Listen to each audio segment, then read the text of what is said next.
The courting of Cameron Robinson is over. The nation's #3 high school football recruit has chosen Alabama. Mike Farrell of Rivals.com joins us. And Mike, how big of a pickup is this for Nick Saban and the Tide?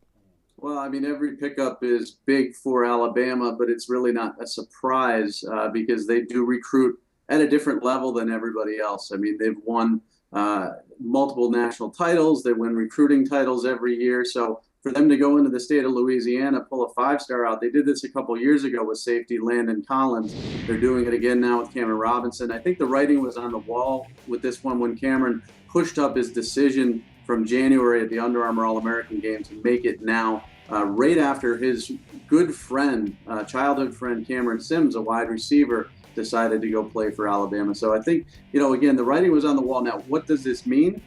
This means that NFL offensive line that we saw last year and that we'll probably see mid-season form this year for Alabama will be intact. They have their left tackle. When Cyrus Quandro leaves for the NFL, you can plug in Cameron Robinson. They're different football players. Cyrus a little more athletic at the same stage, but this kid's a 3 to 4 year left tackle. Guard that blind side and keep Alabama rolling.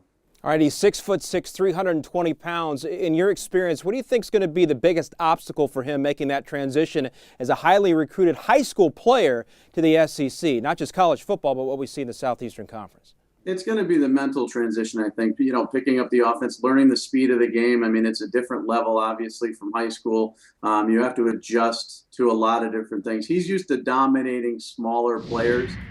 He's going to have to go against guys that aren't his size, but guys that are certainly much bigger, faster, stronger than he's ever dealt with. But physically, he has all the skills to play early. And again, a lot of these guys sometimes start off their career interior as a guard, learn the position. So you're not really responsible for that pass protection that early and then transition outward. He could do that. But, I think he's a guy that, if he gets it mentally, physically is not a problem. He's one of the probably top 5 or 6 offensive tackles physically that we've seen over the last decade. All right, for the very latest in recruiting, check out Mike Farrell and the rest of the team at Rivals.com. Mike, thanks very much.